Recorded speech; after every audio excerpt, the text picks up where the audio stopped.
nuestra mirada ahí en el capítulo 6, 7 y 8 de la carta a los Romanos y vamos adentrando un poquito acerca de esto, de este tema que yo creo que es súper interesante en la medida que lo podamos captar, ¿cierto?, por medio de la fe. Así que eh, abra su Biblia ahí, ¿cierto? Primero ahí en capítulo 5 de Romanos, del verso 6 al 11, solamente quiero dar una pequeña introducción a lo que es estos capítulos siguientes, ¿ya? Podemos, a ver si podemos leerlo rápidamente. Romanos capítulo 5, del verso 6 al 11.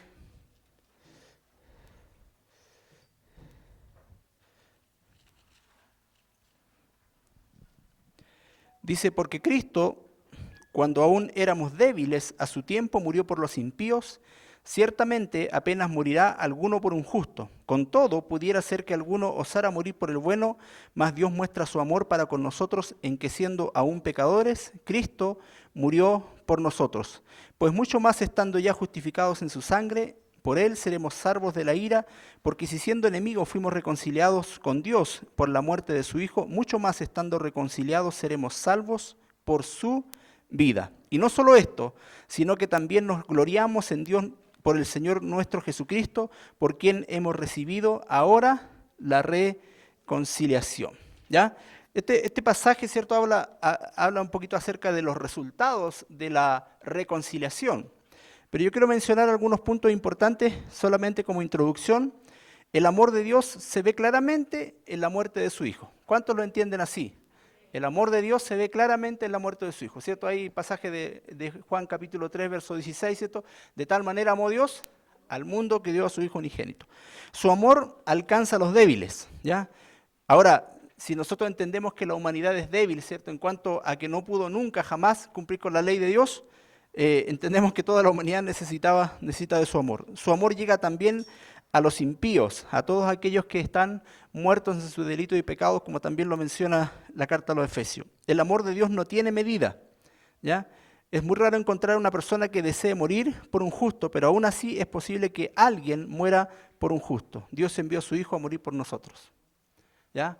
Es poco probable, ¿cierto?, que alguna persona muera por otra, ¿ya? Aunque se ha dado, ¿cierto?, en casos, por ejemplo, de un desastre o alguna cosa, que alguien por rescatar a otra persona, ¿cierto?, muere. Y lo hemos visto, ¿cierto?, hace alguna noticia en algún momento de cuando alguien se tiró al río, ¿cierto?, a rescatar a una persona, salvó a la persona y él terminó ahogado. Es difícil.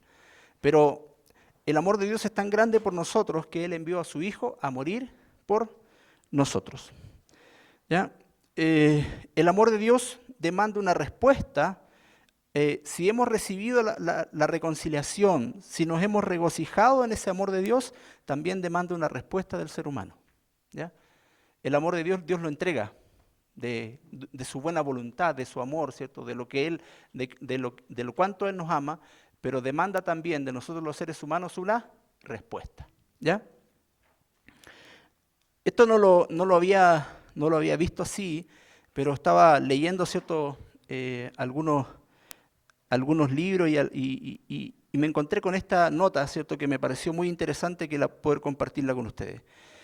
La definición del término justificar, creo que yo lo había mencionado la vez anterior, ¿cierto?, de que justificar, ¿cierto?, era que Jesucristo le era imputado nuestro pecado, ¿cierto?, y a nosotros su justicia, ¿ya? Que Él pagó la justicia que Dios demandaba de nuestro pecado, ¿cierto?, pero la pagó Cristo en la cruz. Pero acá encontré algo súper interesante. De este modo, significa lo mismo que hacerle justicia al pecador cuando éste pone su esperanza en Dios. Es necesario entonces reconocer que solo se puede encontrar la vida en el sacrificio del Señor. De este modo, Dios le da al pecador lo que éste espera, la reconciliación. O sea, ¿qué espera el pecador a través de Cristo? Reconciliación, ¿ya? Cualquiera que se acerque confiando en Cristo, ¿qué espera de él? Reconciliación. Porque eso es lo que vino él a hacer, primero que todo, ¿ya? Entonces, el pecador entra al tribunal como un condenado a muerte, ¿cierto? Todos nosotros entramos ante el tribunal de Dios como condenados a muerte, pero salimos absueltos. ¿Por qué? Porque Cristo murió por nosotros, ¿ya? Entonces, nuestra culpa fue pagada por aquel que fue crucificado en la cruz. Este término justificación también es un término legal que significa lo opuesto a condenar, es decir, declarar justo. O sea, cuando Jesucristo estaba justificándonos a nosotros, nos estaba declarando justos delante de Dios. Creo que yo lo he mencionado algunas otras veces, pero es tan importante esto porque ahora ya nosotros no nos encontramos en el plano, ¿cierto?, del pecador culpable, sino que nos encontramos en el plano de donde Dios o Jesucristo, ¿cierto?, a través de su muerte en la cruz nos declaró justos. O sea, nosotros nos presentamos delante de Dios justos, pero no por mérito nuestro, ¿me entienden o no? No por mérito nuestro, sino por los méritos de Cristo. Ok. Veamos entonces, entremos a tierra derecha. Romanos capítulos 6 al 8 sería poco edificante estudiarlo en forma separada. Si usted usted lea los capítulos 6, 7 y 8 de Romanos y se va a dar cuenta de que no los puede desligar el uno del otro, no los puede sacar de su contexto en el cual están escritos. ¿Por qué no los puede sacar?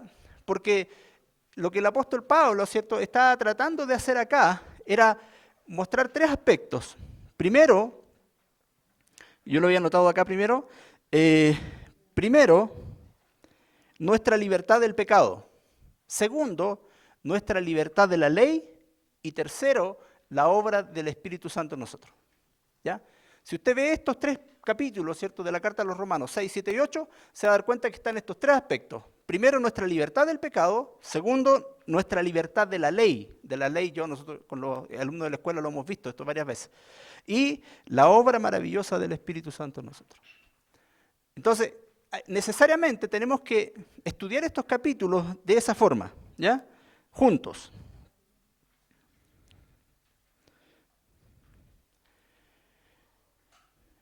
Pablo usa en el capítulo 6, ¿cierto? No voy a leer todo el pasaje para que podamos avanzar, pero usted después lo lee y se va a encontrar con algunas cosas súper interesantes. Pablo comienza ahí el capítulo 6 y dice, ¿qué pues diremos? ¿Perseveraremos en el pecado para que la gracia abunde? En ninguna manera, porque los que hemos muerto al pecado, ¿cómo viviremos aún en él? ¿O no sabéis que todos los que hemos sido bautizados en Cristo Jesús hemos sido bautizados en su muerte? Porque somos sepultados juntamente con él para muerte por el bautismo, a fin de que como Cristo resucitó de los muertos para la gloria del Padre, así también nosotros andemos en vida nueva. ¿Ya? Pablo, acá en el capítulo 6, ¿cierto?, muestra algunos aspectos, ¿cierto?, de que nosotros tenemos que entender. Primero, usa esta palabra, saber, ¿ya? Saber. Ahí en el verso 3, ¿cierto? ¿O no sabéis? En el verso 6, que dice, sabiendo esto. En el verso 9, dice, sabiendo que Cristo. Saber. ¿Qué tenemos que saber? Ahora es lo interesante, ¿no? Si la gracia de Dios abunda cuando hay pecado, ¿pudiera decir una persona, el cristiano, que debería vivir en pecado para conocer más la gracia de Dios? No, ¿cierto? En ninguna manera, dice Pablo. Pablo nos muestra que, sin embargo, que esto es imposible debido a que el verdadero cristiano está muerto al pecado. Esta es la maravillosa verdad de nuestra identificación con Cristo. Debemos saber nosotros que nosotros estamos muertos al pecado. Muertos. Yo antes pensaba de que Dios transformaba nuestra vieja naturaleza. No, Dios quiere matar nuestra vieja naturaleza. Ese es su fin. Para que nosotros muramos al pecado. Pero también quiere resucitar una nueva vida, una nueva naturaleza en nosotros para que podamos vivir para Dios. ¿Ok? Entonces, los versículos 3 y 4 no se refieren al bautismo en agua solamente, sino a una operación espiritual o a una operación del Espíritu en el cuerpo de Cristo. No solamente se refiere a que fuimos bautizados, ¿cierto?, como representación, pero la operación interna que produce ese hecho es tan profundo que llega a que el ser humano, ¿cierto?, pueda ser transformado, pueda ser cambiado. Ya no vive más para el pecado, ahora comienza a vivir para Dios. El Espíritu Santo, ¿cierto?, y lo voy a decir más adelante igual, el Espíritu Santo empieza a producir el deseo en nosotros de poder andar con Él, de superar la tentación, de superar la vieja naturaleza.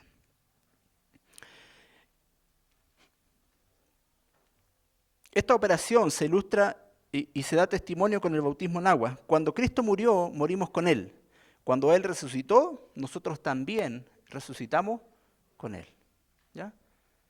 Nosotros morimos con Cristo por mediante el bautismo, ¿cierto? En representación de la cruz de Cristo, y resucitamos con Él a esta vida nueva en la resurrección de Cristo. Y no solo murió por el pecado, sino que murió al pecado. Dice ahí el capítulo 6, verso 10. Cristo murió al pecado. O sea, ¿para qué? Para que el pecado ya no vuelva a enseñorearse de nosotros. Recuerden que el que es vencido por alguno es hecho esclavo de aquel que lo venció, ¿cierto? Sea del pecado para muerte, menciona también, ¿cierto? O sea del espíritu para vida. O sea, si nuestra vieja naturaleza, ¿cierto? Sigue estando vigente o tomando el control de nuestra vida, ciertamente nosotros vamos a ser esclavos de esa vieja naturaleza. El pecado y la vieja naturaleza sonamos inflexibles. El inconverso es esclavo del pecado. Estaba muerto en sus delitos y pecados, dice Efesios capítulo 2, verso 1 al 3, ¿cierto? Que el hombre, ¿cierto?, estaba muerto en sus delitos y pecados. Andaba en la desobediencia, en espíritu de desobediencia. ¿Ya? Espíritu de ira también menciona Efesios.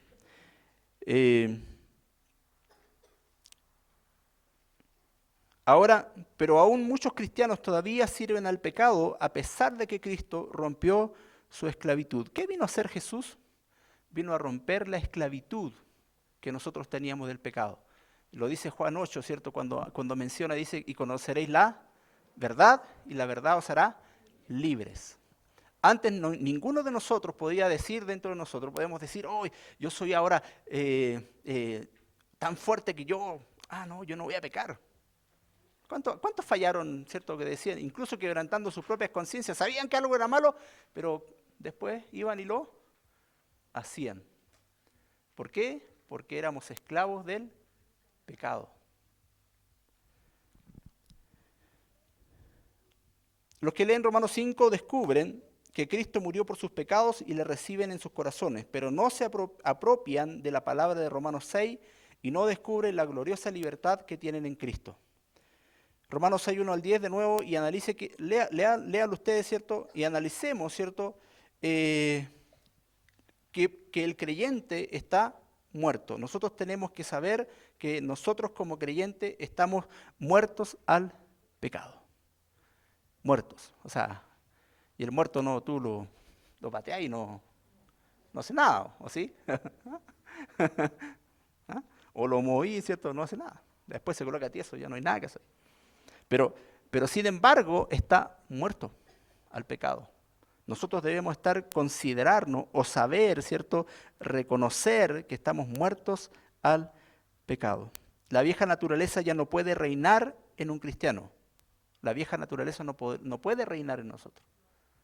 Si reina la vieja naturaleza, entonces porque o no nos hemos arrepentido, ¿cierto? O no hemos entendido que nosotros como cristianos estamos muertos al pecado. El segundo término que usa ahí, en el verso 11, ¿cierto?, del capítulo 6, dice, así que también vosotros, dice, consideraos muertos al pecado, pero vivos para Dios en Cristo Jesús. No es suficiente saber que nuestra posición en Cristo debemos por fe considerar que es verdad en nuestras vidas. Considerar es simplemente ese paso de fe que afirma lo que Dios dice respecto a mí. O sea, nosotros debemos considerar que estamos muertos al pecado y debemos tener fe, ¿es cierto?, que eso es así. O sea, tenemos que creerlo de tal forma de que sea real en nuestra vida. Considerar muertos al pecado. Cada vez que venga el pecado, ¿cierto?, usted tiene que considerarse muerto. Usted dice, no, yo no estoy muerto, no sé. La tentación o cualquier cosa, no, estoy muerto. No tengo que suplir, ¿cierto?, mis necesidades o deseos, ¿cierto?, carnales, sino que considerarme muerto al pecado. Considerar es la fe en acción, que descansa en la palabra de Dios, a pesar de las circunstancias, de las emociones, de los sentimientos, de los deseos. Nos consideramos muertos al pecado y a pesar, ¿cierto?, de las circunstancias, de las emociones, de los sentimientos, de los deseos, nosotros seguimos muertos. ¿Amén? La crucifixión es una muerte que no se puede aplicar uno mismo. Debe ser crucificado por otro. A Jesús lo crucificaron, ¿o no? No se pudo crucificar él mismo. Nosotros también. Nosotros no, la crucifixión, ¿cierto?, de nuestra carne, no la podemos aplicar nosotros. Tiene que venir otro. Y en este caso el Señor, ¿cierto?, que nos dice, consideraos muertos al pecado. Considera que en este paso de fe que debemos creer lo que la palabra de Dios dice y actuar en consecuencia. El otro término que se usa acá, ¿cierto?, ahí de Romanos capítulo 6, del 2 al 23, es presentar. Si los creyentes verdaderos se consideran muertos al pecado, demostrarán su fe al presentarse ante Dios. Esto es el tercer paso en el proceso para obtener la victoria sobre la vieja naturaleza. Verso 12. No reine pues el pecado en vuestro cuerpo mortal, de modo que lo obedezcáis en sus concupiscencias, ni tampoco presentéis vuestros miembros al pecado como instrumentos de iniquidad, sino presentaos vosotros mismos a Dios como vivos entre los muertos, y vuestros miembros a Dios como instrumentos de justicia. Porque el pecado ya no se enseñoreará de vosotros, pues no estáis bajo la ley, sino bajo la gracia. Este sometimiento es un acto de nuestra voluntad, es un paso de obediencia al Señor. No es suficiente saber esta maravillosa doctrina o incluso considerarla, debemos dar el paso final de presentarnos delante de Dios o de presentar nuestros miembros delante de Cristo. ¿Cómo nos presentamos delante de Dios? La fe, ¿cierto?, es algo súper importante acá, pero también el arrepentimiento. ¿Ya? Nosotros nos presentamos delante de Dios en arrepentimiento y fe. Porque ya no debemos presentar nuestros cuerpos al pecado, seguir en pecado. Debemos presentarlos a Dios como instrumentos de justicia. Y ahora ya no está hablando de la justicia, de la justificación, ¿cierto?, que nos trajo anteriormente. Ahora está hablando de la justicia que es según Dios. Yo creo que en algún momento lo he mencionado. La justicia se define, ¿cierto?, como aquel que hace lo justo. Entonces, como instrumentos de justicia, nuestros miembros como instrumentos de justicia es para hacer lo justo, lo recto, lo correcto. ¿Ya? En el verso 16 al 23, entonces Pablo da el ejemplo del amo y el criado. Nadie puede servir a dos señores. Antes de ser salvos nos sometíamos al pecado y éramos siervos del pecado. Por consiguiente recibimos la paga. ¿Cuál es la paga del pecado? La muerte, ¿cierto? Pero ahora que hemos aceptado a Cristo como Salvador, como Señor, somos libres del pecado, o sea, nuestra posición en Cristo nos da un nuevo amo y Señor. La posición que nosotros tenemos ahora en Cristo nos da un nuevo amo y Señor, Cristo. Ya no somos, ya no pertenecemos a la esclavitud, ¿cierto?, del pecado, ahora somos esclavos de Cristo. Antes rendíamos, ¿cierto?, nuestros cuerpos y miembros al pecado para hacer lo que sea, ahora no, ahora somos esclavos de Cristo, para servir a la justicia. ¿Ok? Él viene a controlar nuestras vidas y viene a llevar fruto en nosotros de santidad. Verso 22. Mas ahora que habéis sido libertados del pecado y hechos siervos de Dios, tenéis por vuestro fruto la santificación y como fin la vida eterna. ¿Cuál es el fruto del cristiano? Santificación. Ahora, el apóstol Pablo también lo menciona, Jesús también lo menciona, ¿cierto? Y en el Antiguo Testamento también se menciona santificados, ¿cierto? O santificad al Señor, o santificados al Señor. en el sentido de que nosotros somos los que tenemos que santificarnos. Es cuando, como Pablo cuando le dice a Timoteo, ¿cierto? Aviva el fuego del don de Dios que está en ti. Yo he escuchado mucho orando, Señor, aviva tu fuego en mí. ¿Entendiste el mensaje o no? No, ¿ah? No, tú tenés que avivarlo. Y en ese sentido, también la santificación es algo que nosotros tenemos que hacer.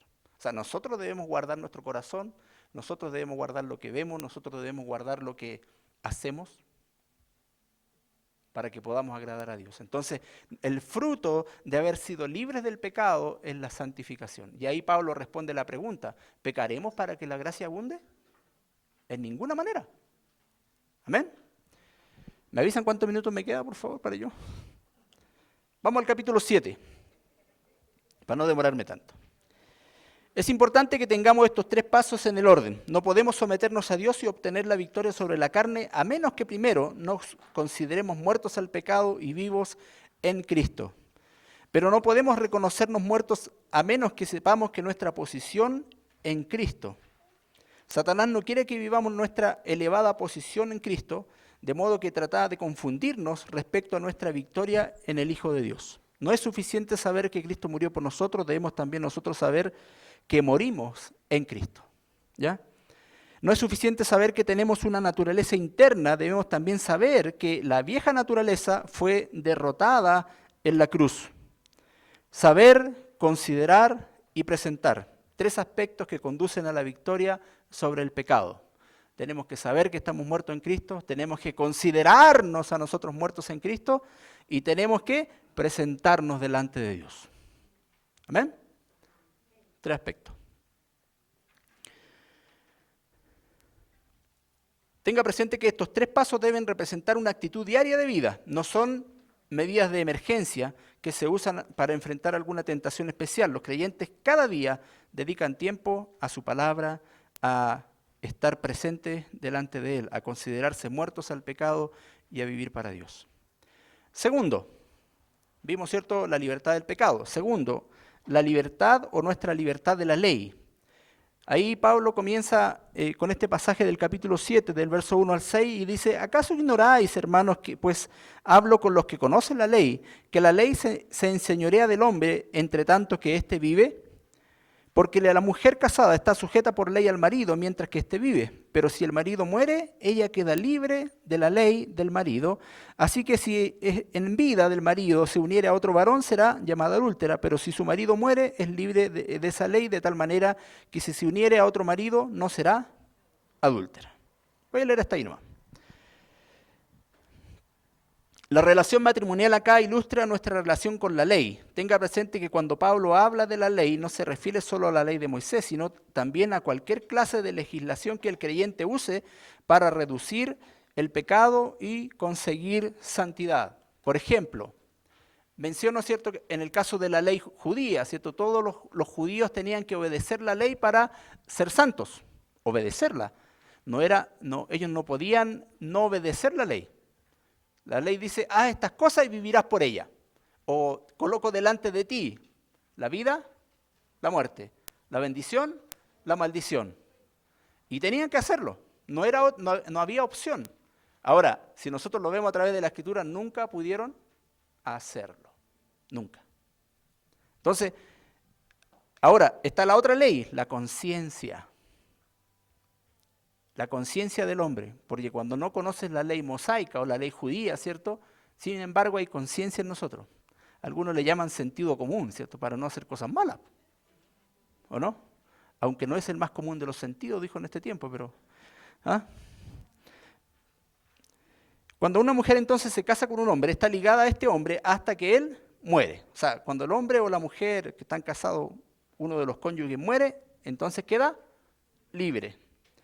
Entonces ella es libre para casarse de nuevo. Antes de conocer a Cristo estábamos atados a la ley y condenados por ella. ¿Por qué? Porque nosotros nacimos, ¿cierto?, en una nación, digámoslo así, evangelizada por el catolicismo, y el catolicismo nos enseñaba los mandamientos, ¿no? Yo me recuerdo que sí.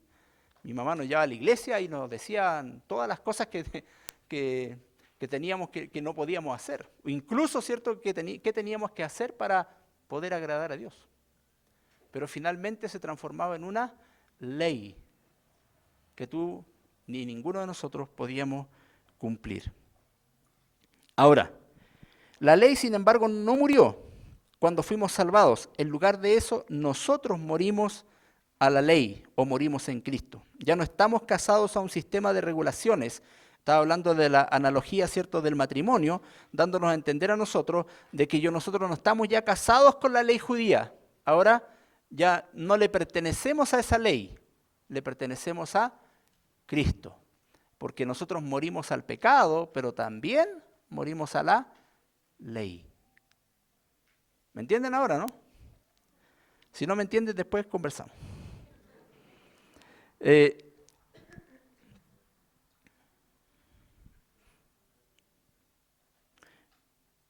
Ahora nosotros estamos casados con Cristo, ¿cierto? O obedecemos a Cristo y la ley no tiene control sobre nosotros, ¿ya? Y absorba un maravilloso mensaje leyendo el verso 4, ¿cierto? ¿Qué dice? Así que también vosotros, hermanos míos, habéis muerto a la ley mediante el cuerpo de Cristo para que seáis de otro, del que resucitó de los muertos a fin de que llevemos fruto para Dios. Ya no somos, ¿cierto?, de la ley, somos de otro. ¿De quién? De nuestro Señor Jesucristo. O sea, usted tiene que tener ese sentido de pertenencia. Usted tiene que sentirse que le pertenece a otro. ¿A quién? A nuestro Señor Jesucristo. Ya no se pertenece a sí mismo, ni a su propia voluntad, ¿cierto?, ni a sus propias pasiones y deseos, ahora le pertenece a otro. Y si le pertenece a otro, tiene que hacer lo que ese otro le dice, ¿ya? A fin de que llevemos fruto para Dios. Cuando estábamos perdidos, la ley estimulaba las pasiones pecaminosas. Pablo ahí en el capítulo 7 menciona varias veces, ¿cierto? Al final dice, miserable de mí, ¿quién me librará de este cuerpo de muerte? Porque Pablo tenía un problema. Pablo era codicioso. Porque él mismo lo dice ahí en el capítulo 7, si la ley no dijera no codiciarás, yo no hubiera conocido la codicia. Porque el mandamiento lo que trae a nosotros, lo que trae es el despertar, ¿cierto?, de nuestra conciencia de que somos pecadores. Porque lo que viene a revelar la ley es la condición humana, el pecado. Eso es lo que viene a hacer la ley. Ahora, Pablo menciona también que la ley es santa, justa, buena, ¿cierto? El verso 6 nos sugiere que el cristiano no tiene la obligación de servir a Dios. En realidad nuestra obligación ahora son mayores, puesto que conocemos a Cristo y pertenecemos a la familia de Dios. Voy a leer el verso 6. Pero ahora estamos libres de la ley por haber muerto para aquella en que estábamos sujetos, de modo que sirvamos bajo el régimen nuevo del Espíritu y no bajo el régimen viejo de la letra. Hay un nuevo régimen que Dios coloca en nosotros para que podamos obedecerle. La ley del Espíritu de vida en Cristo Jesús, que vamos a ver más adelante. Las exigencias son mucho entonces más severas que bajo la ley mosaica. Por ejemplo, el Sermón del Monte. ¿Ustedes han leído el Sermón del Monte?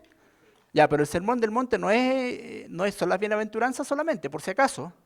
Que usted tiene que leer el capítulo 5, 6 y 7 Romanos. Ahí está el Sermón del Monte. O sea, perdón, de Mateo. De Mateo, ¿ya? Porque ahí usted va a encontrar, ¿cierto?, que esta nueva ley, que es una ley espiritual, ¿cierto?, una ley del Espíritu, hace cambios más profundos en nosotros los seres humanos. ¿Ya? Ahora, nosotros podemos hacerlo. La ley entonces de Moisés decretaba que los homicidas eran culpables, pero Jesús dijo que el odio equivalía al homicidio. Quiero avanzar para poder alcanzar. Un pianista principiante puede tocar una pieza al pie de la letra y sin embargo no captar aún su espíritu interno de la manera que un músico experimentado lo haría. Nuestra obediencia a Dios no es la del esclavo que teme al amo, sino la de la novia que con amor complace al novio. Amén. Y es súper importante esto, porque nosotros, yo lo he dicho algunas veces, nosotros ya no servimos a Dios por temor. No lo hacemos por temor, lo hacemos por amor. No lo hacemos por obligación, lo hacemos porque consideramos, ¿cierto?, que Él nos ha amado primero. Si Él nos amó primero, ¿cuál debe ser nuestra reacción a eso? Amarle. ¿Me entienden o no? Entonces ya no, ni siquiera a la iglesia venimos por obligación, no porque el día domingo, ¿cierto?, para sentirme bien toda la semana, ¿cierto?, después vuelvo al otro domingo para sentirme bien la otra semana, no. Yo vengo el domingo a la iglesia en una acción de gratitud al Señor, de amor al Señor, de amor a aquel que me rescató del pecado, de aquel que me rescató de la ley. Porque imagínense que estuviéramos todavía bajo la ley. No podríamos estar delante de Dios, porque Dios nos miraría de acuerdo a esa regla. Y Dios ya no nos mira de acuerdo a esa regla, a esa ley. Dios ahora nos mira de acuerdo a su gracia, de acuerdo a su misericordia, a su amor. ¿Amén? Entonces, ¿por qué Dios estableció la ley si no santifica? ¿Qué propósito tenía en mente? Pues bien, Pablo hizo 2 descubrimientos que contestan esta pregunta. Primero, la ley en sí misma es espiritual, ¿ya? Es espiritual. ¿Qué diremos? ¿La ley es pecado? En ninguna manera, dice el verso 7 del capítulo 7. Pero yo no conocí el pecado sino por la ley, porque tampoco conociera la codicia si la ley dijera no codiciarás. Mas el pecado, tomando ocasión por el mandamiento, produjo en mí toda codicia, porque sin ley el pecado está muerto, y yo sin ley vivía en otro tiempo. Pero venido el mandamiento, el pecado revivió y yo morí. Y hallé que el mismo mandamiento que era para vida, a mí me resultó para muerte. Porque el pecado, tomando ocasión por el mandamiento, me engañó y me mató, de manera que la ley a la verdad es santa y el mandamiento santo, justo y bueno. Entonces, la ley en sí misma es espiritual, es santa, es justa, es buena. El creyente es carnal, vendido al pecado. O sea, ¿qué hace la ley? Cuando nosotros aplicamos la ley, ¿cierto?, a cualquier inconverso, ¿qué es lo que debería traer la ley a esa persona? Darse cuenta de su condición delante de Dios, de pecador. Porque nosotros cuando predicamos el mensaje del Evangelio, tenemos esta situación, que nosotros tenemos que confrontar con algo. ¿Con qué confronta usted? ¿Con el amor de Dios solamente? ¿O confronta con la ley? Porque podemos estar confrontando solamente con el amor, ¿no? Dios amor, te ama, quiere sanarte, quiere hacer esto, quiere hacerlo. Y finalmente la persona cuando llega al Señor llega por eso, pero cuando se da cuenta de que es un pecador inmundo, ¿cierto?, realmente tiene que arrepentirse. ¿Amén? Entonces, la ley revela el pecado, porque al leerla las mismas cosas que condena aparecen en o que condenamos aparecen en nuestras vidas. La ley despierta el pecado y el pecado se agita en nuestra naturaleza. La ley mata al pecador y lo engaña. Verso 9 al 11 dice, yo sin la ley vivía en un tiempo, pero venido el mandamiento, el pecado revivió y yo morí. ¿Por qué? Porque conocí el mandamiento. Cuando el mandamiento decía no codiciarás y yo era codicioso, vino por causa de ese pecado que yo cometía, por quebrantar la ley, vino la muerte. ¿Ya? Todo pecador merece la muerte. Por último, la ley revela la pecaminosidad del pecado. Verso 13 dice, luego lo que es bueno vino a ser muerte para mí. Luego lo que es bueno vino a ser muerte para mí. En ninguna manera, sino que el pecado, para mostrarse pecado, produjo en mí la muerte por medio de lo que es bueno, a fin de que por el mandamiento el pecado llegase a ser sobremanera pecaminoso. Donde abundó el pecado, sobreabundó la gracia. Cuando nosotros nos damos cuenta, ¿cierto?, de que somos pecadores, inmundos, ¿cierto?, nos damos cuenta también de la gracia de Dios. Porque la ley nos vino a condenar. La ley no pudo salvar. En Israel ninguno se salvó. Y yo lo he mencionado algunas veces, pero cuando David, por ejemplo, David hay un pasaje que menciona, ¿cierto? Dice, si yo no hubiera confiado en mi Salvador, hubiera yo perecido. Imagínense, David estaba pensando en su Salvador. El mismo Job, ¿cierto? Yo sé que mi Redentor vive y al fin me levantará del polvo. Y cuando yo considero a estos hombres, ¿cierto? Que incluso Jesucristo todavía no había venido, todavía no había muerto en la cruz, pero ellos, por fe, ya lo habían recibido. Entonces vamos a encontrarnos con nuestros hermanos, ¿cierto? Que vivieron, que creyeron en el Señor mucho antes que Él viniera en el cielo. Amén.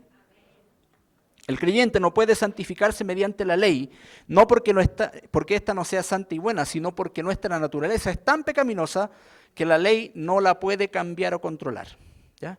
Es un día maravilloso en la vida del cristiano cuando descubre que la vieja naturaleza no conoce la ley y la nueva naturaleza no necesita la ley. Dos principios, del 7 al 15. Voy a leer. La ley del pecado y la muerte y la ley del espíritu de vida en Cristo Jesús. Pablo se refiere entonces a la presencia a esta presencia, ¿cierto?, de la ley de dos maneras, dos naturalezas en el Hijo de Dios. La salvación no significa que Dios cambia la vieja naturaleza, la limpia o la transforma. La vieja naturaleza del creyente es simplemente tan perversa y opuesta al espíritu hoy como en el día en que fuimos salvados. La salvación quiere decir que Dios le da al creyente una nueva naturaleza y crucifica la antigua. O sea, Dios no le sirve lo pasado nuestro, nada. No le sirve nuestra vieja naturaleza. No hay nada que rescatar. Necesariamente tiene que haber una nueva. ¿Lo entienden? Necesariamente tiene que Dios colocar una nueva naturaleza en nosotros. Me voy a apurar.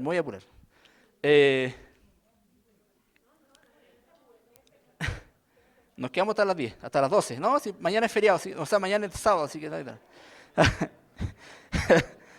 Incluso, dice, las cosas buenas que hacemos están manchadas por el mal, ¿ya? Verso 21, dice, así que queriendo yo hacer el bien, hallo esta ley, que el mal está en mí, porque según el hombre interior me deleito en la ley de Dios, pero veo otra ley en mis miembros, que se revela contra la ley de mi mente. Así que yo queriendo hacer el bien, hallo esta ley, que el mal está en mí. Aún las cosas buenas de nuestra vieja naturaleza están manchadas por el pecado. Por eso, en el capítulo 12, ¿cierto?, de la carta a los Romanos, al final, el apóstol Pablo menciona todo lo que no proviene de fe es pecado. Entonces, imagínense la gracia de Dios para sobrepasar nuestra naturaleza pecaminosa, nuestra vieja naturaleza. Sigo.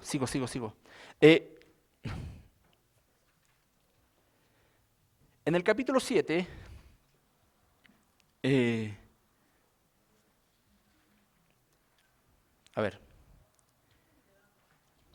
acá. En el capítulo 6 el creyente gana la victoria sobre las cosas malas de la carne, o sea, deja de hacer deliberadamente el mal, pero en el capítulo 7 triunfa sobre las cosas buenas que la carne haría en obediencia a la ley.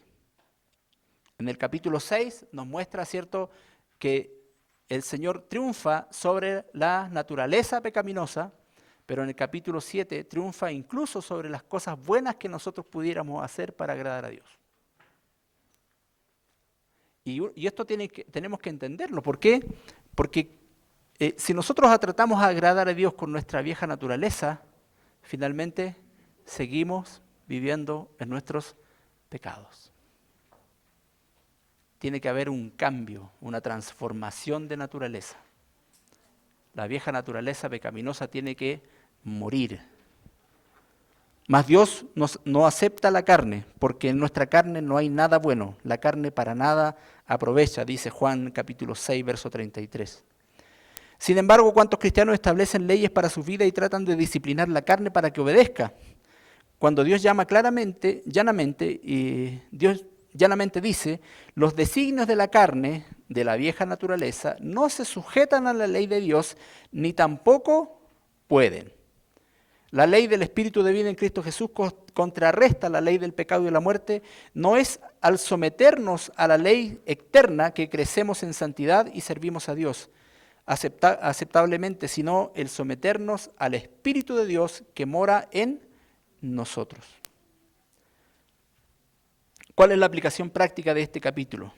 Simplemente esto: en nuestra posición delante de Dios, como muertos a la ley, no se espera que obedezcamos a Dios mediante nuestras fuerzas, sino que nos Dios no nos ha esclavizado bajo la ley cristiana, sino que debamos obedecer, para que debamos obedecer y ser santos. Más bien nos ha dado su Espíritu para que nos capacite para cumplir las exigencias de la santidad de Dios. Ahora, esa nueva naturaleza que Dios nos da, ¿cierto? Que quita, ¿cierto?, la ley, que quita el pecado, ahora esta nueva naturaleza, en esta nueva naturaleza, el que nos capacita para nosotros poder agradar a Dios, para poder andar en santidad, es el Espíritu o la obra del Espíritu Santo en nuestras vidas. Y ahí llegamos al capítulo 8, ¿ya? Este es un resumen del resumen. Ya. Los cristianos deben tener la victoria del capítulo 6 y dejar de estar bajo la esclavitud del cuerpo de carne, pero hay más en eso de la vida cristiana. ¿No deberíamos producir fruto para Dios? Ciertamente, pero desde el momento en que empezamos a obrar con nuestra fuerza descubrimos que somos un fracaso o que fracasamos. Y es triste decirlo, pero muchos cristianos bien intencionados se detienen allí mismo y se convierten en víctimas espirituales por tratar de agradar a Dios en sus propias fuerzas. Más bien debemos aceptar las verdades de Romanos 7, que en realidad somos un fracaso, que la ley es buena pero que nosotros somos carnales, y luego permitir que el Espíritu obre la voluntad de Dios en nuestra vida. ¿Ya? Para que podamos por medio del Espíritu disfrutar de la bendita libertad de hijos de Dios y glorificar a Dios viviendo en santidad. Amén. Romanos 8. Me va a retar la cata. Estoy quitando mucho tiempo. ¿Cuánto me queda? Ya, 5 minutos, 5, yo termino. Tratemos. Este capítulo es el clima de la sección de santificación, desde el capítulo 6 al 8, y responde a la pregunta que surgieron respecto a la ley y a la carne. El Espíritu Santo domina todo el capítulo porque a través del Espíritu morando en nosotros podemos vencer a la carne y tener una vida cristiana fructífera. ¿Ya? El capítulo puede resumirse en 3 frases: ninguna condenación, ninguna obligación y ninguna separación. ¿Ahí está? ¿Arriba? No sé. ¿Ah? ¿Cómo puede un Dios santo aceptar alguna cosa que hacemos cuando no tenemos nada bueno morando en nosotros? Tal parece que tendría que condenar todo pensamiento y obra, pero no hay ninguna condenación, puesto que el Espíritu Santo que mora en nosotros cumple la justicia que es de la ley. Romanos capítulo 8, vamos a leer del verso 1 al 4. Ahora pues, ninguna condenación hay para los que están en Cristo Jesús, los que no andan conforme a la carne, sino conforme al Espíritu. Porque la ley del Espíritu de vida en Cristo Jesús me ha librado de la ley del pecado y de la muerte, porque lo que era imposible para la ley, por cuanto era débil por la carne, Dios, enviando a su Hijo en semejanza de carne de pecado y a causa del pecado, condenó al pecado en la carne para que la justicia de la ley se cumpliese en nosotros, que no andamos conforme a la carne, sino conforme al Espíritu. Amén. La ley no puede condenarnos porque estamos muertos a ella. Estábamos muertos al pecado y ahora muertos a la ley. Entonces la ley ya no puede condenarnos.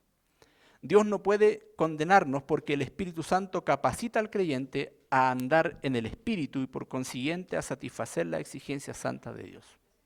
O sea, si nosotros queremos caminar con Dios, queremos vivir una vida cristiana, ¿cierto? Queremos ser libres del pecado, de la vieja naturaleza, nosotros tenemos que andar en el Espíritu.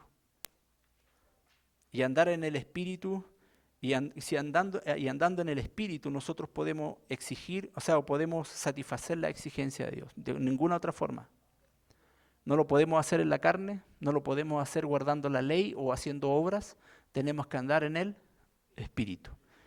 Es un día glorioso en la vida del cristiano cuando se da cuenta de que los hijos de Dios no están bajo la ley, no están bajo condenación. De que Dios no espera que hagan buenas obras en el poder de su vieja naturaleza. Cuando el cristiano comprende que no hay ninguna condenación, se percata de que el Espíritu que mora en él agrada a Dios y lo ayuda a él, al creyente, ¿cierto?, al cristiano, a agradarle. El Espíritu Santo mora en nosotros y el Espíritu Santo agrada a Dios, ¿o no? Por supuesto que sí, pues. Ahora el Espíritu Santo nos ayuda a nosotros a agradarle a Él. Qué tremendo eso. Qué maravilloso es eso. Porque podemos nosotros empezar a vivir una vida distinta.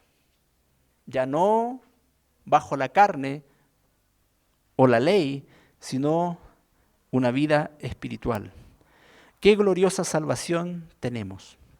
Estad pues firmes en la libertad con que Cristo nos hizo libres y no estéis otra vez sujetos al yugo de esclavitud, advierte Pablo ahí en capítulo 5 de Gálatas, verso 1. ¿Ah? Firmes en la libertad con que Cristo nos hizo libres. Nosotros debemos permanecer firmes en esa libertad, ¿cierto?, que Dios nos ha dado, en esa libertad donde el Espíritu Santo mora en nosotros. Segundo, ninguna obligación, el espíritu y la carne. El creyente puede tener dos disposiciones, la mente, los designios de la mente, puede inclinarse hacia las cosas de la carne y ser un cristiano carnal. Es enemistad contra Dios, o puede inclinarse hacia las cosas del espíritu y ser un cristiano espiritual y disfrutar de gozo y de paz. Leo lo siguiente, 8:5. Capítulo 5, porque los deseos, porque los que son de la carne piensan en las cosas de la carne, pero los que son del espíritu, en las cosas del espíritu. Porque el ocuparse de la carne es muerte, pero el ocuparse del espíritu es vida y paz. Por cuanto los designios de la carne no son enemistad contra Dios, porque no se sujetan a la ley de Dios, ni tampoco pueden. Y los que viven según la carne no pueden agradar a Dios. La mente carnal no puede agradar a Dios. Solo el Espíritu obrando en nosotros y a través de nosotros puede agradar a Dios. La única manera de que nosotros como creyentes podamos agradar a Dios es que el Espíritu esté obrando en nosotros. ¿Amén? Amén. Ahora, el cristiano no tiene ninguna obligación con la carne. No debemos servir a la carne, no tenemos ninguna obligación. Hemos sido libres de la carne, muertos a la carne, al pecado. Así que, hermanos, ahora somos deudores, no a la carne, para que vivamos conforme a la carne, sino que somos deudores al Espíritu.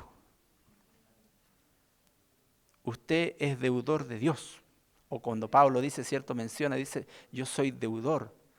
Y se consideraba deudor, por eso predicaba el Evangelio, porque todo el tiempo que caminó, cierto, en su vida en la tierra, él se consideraba que él tenía una deuda de amor con Dios. No de obras, no de esfuerzo humano, de amor. Por lo que él, nuestro Dios, había hecho en su vida. Nuestra obligación entonces es hacia el Espíritu Santo. Fue el Espíritu el que nos convenció de pecado y nos mostró nuestra necesidad de salvación. Fue el Espíritu Santo, y lo dice Juan, ¿cierto? El Espíritu Santo es el que convence de pecado, de justicia, la ley, ¿cierto? Y de juicio, de la condenación. De pecado, ¿cierto? De nuestra naturaleza pecaminosa, de justicia, de la ley, porque fallamos a la ley, y de juicio, ¿ya? Porque nosotros merecíamos condenación, merecíamos juicio. El Espíritu Santo es el que nos convence y nos muestra nuestra necesidad de salvación. Fue el Espíritu el que impartió la fe salvadora, implantó la nueva naturaleza en nosotros y nos da el testimonio cada día de que somos hijos de Dios. Qué gran deuda tenemos con el Espíritu de Cristo. Nos amó tanto que murió por nosotros, el Espíritu nos ama tanto que vive en nosotros. A diario soporta nuestra carnalidad y egoísmo. Todos los días nuestro pecado lo contrista y sin embargo nos ama y permanece en nosotros. Ninguna condenación, ninguna obligación, pero sin embargo Él lo hace. Las bendiciones que nos esperan en la eternidad, si alguien no tiene el Espíritu morando en él, el Espíritu de Cristo morando en él, no es hijo de Dios. Eso es súper importante. Juan lo menciona, ¿cierto? Juan, en la primera carta de Juan, en el capítulo 5, me parece, menciona, ¿cierto? Dice que aquel que no tiene el Espíritu de Cristo no es de él. Entonces nosotros, si somos cristianos, en nosotros los creyentes, el Espíritu de Cristo está en nosotros. No tenemos que estarlo llamando cada vez, ¿cierto? Todos los días. No, Él está. Porque algunos parece que se olvidan cuando vienen a la iglesia de que el Espíritu Santo está en Él. o cuando salen de la iglesia. El Espíritu Santo se llama el Espíritu de adopción, ¿cierto? Ahí, verso 15, capítulo 8. Dice, pues no habéis recibido el espíritu de esclavitud para estar otra vez en temor, sino que habéis recibido el espíritu de adopción, por el cual clamamos, Abba, Padre. Vivir en la carne o bajo la ley, o ponerse bajo la ley, es inclinarse a vivir en la carne.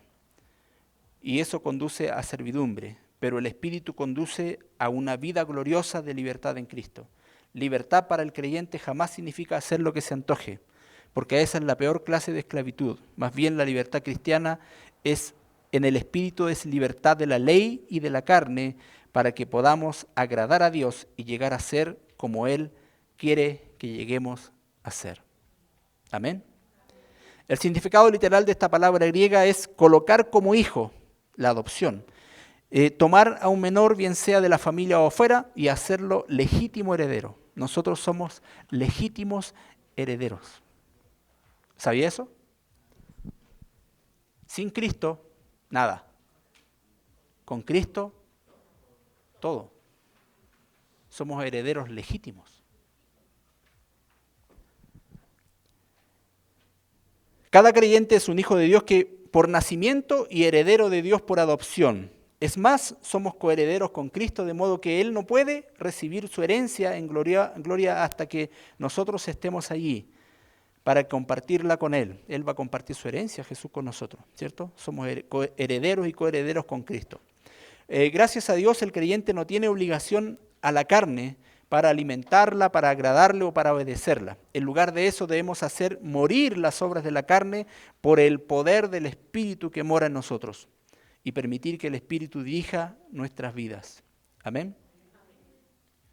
Colosenses 3:9 dice, no mintáis los unos a los otros, habiendo despojados del viejo hombre con sus hechos y revestidos del nuevo, el cual conforme a la imagen del que lo creó se va renovando hasta el cumplimiento pleno, donde no hay griego ni judío, ni circuncisión ni incircuncisión, bárbaro ni necita, ni siervo ni libre, sino que Cristo es el todo y en todos, vestidos pues como escogidos de Dios, santos, amados, de entrañable misericordia.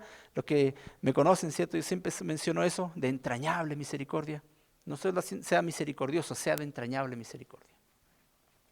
De paciencia, soportando los unos a los otros, perdonando los unos a los otros si alguno tuviera queja contra otro.